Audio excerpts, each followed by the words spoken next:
2000 et 2009, on constatait qu'ils étaient, donc les Marocains sans papier, en première position pour les permis de séjour accordés.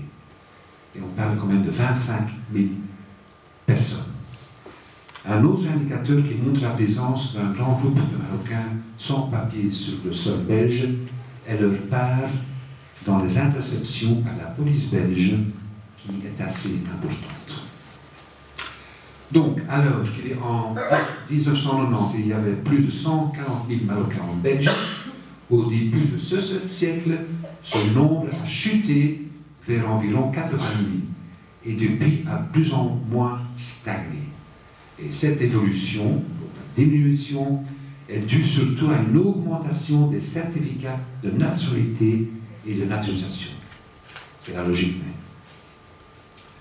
Et comme vous le savez, la plupart des immigrés, tous les immigrés marocains gardent en plus leur nationalité marocaine, double nationalité. Nous constatons que seulement 32% trouvent un emploi. En plus, seulement 16% des femmes travaillent activement. Leur insertion dans le marché du travail peut être entravée par le choix qu'elles font de rester au foyer pour s'occuper des enfants.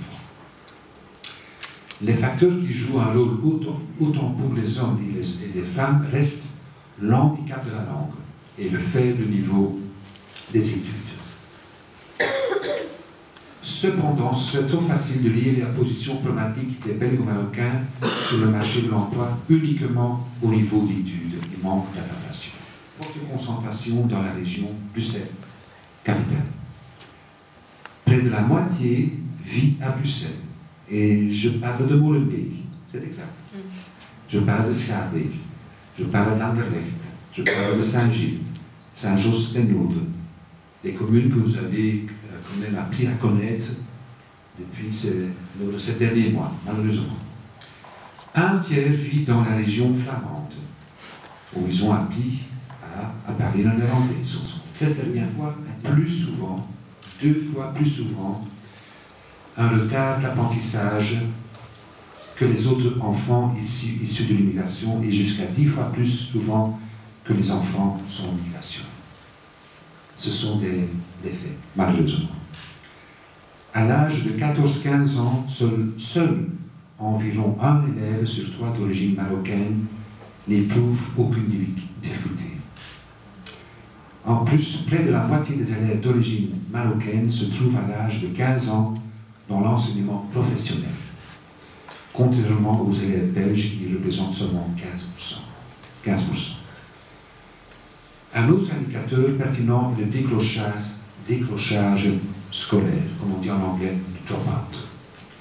La part des jeunes chez les enfants issus de l'immigration est significativement plus élevée.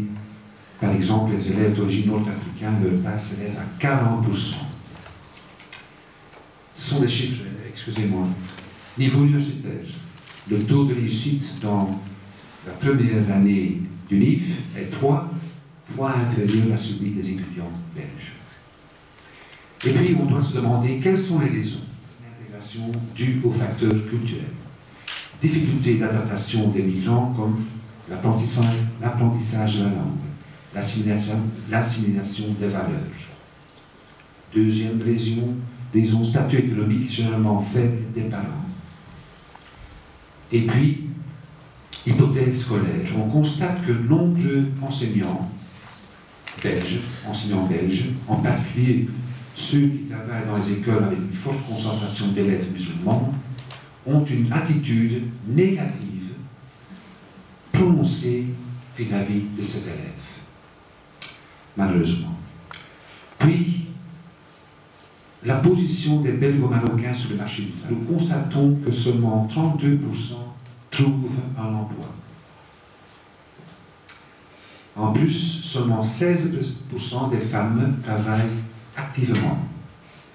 Leur insertion dans le marché du travail peut être entravée par le choix qu'elles font de rester au foyer pour s'occuper des enfants. Les facteurs qui jouent un rôle autant pour les hommes et les femmes restent l'handicap de la langue et le faible niveau des études.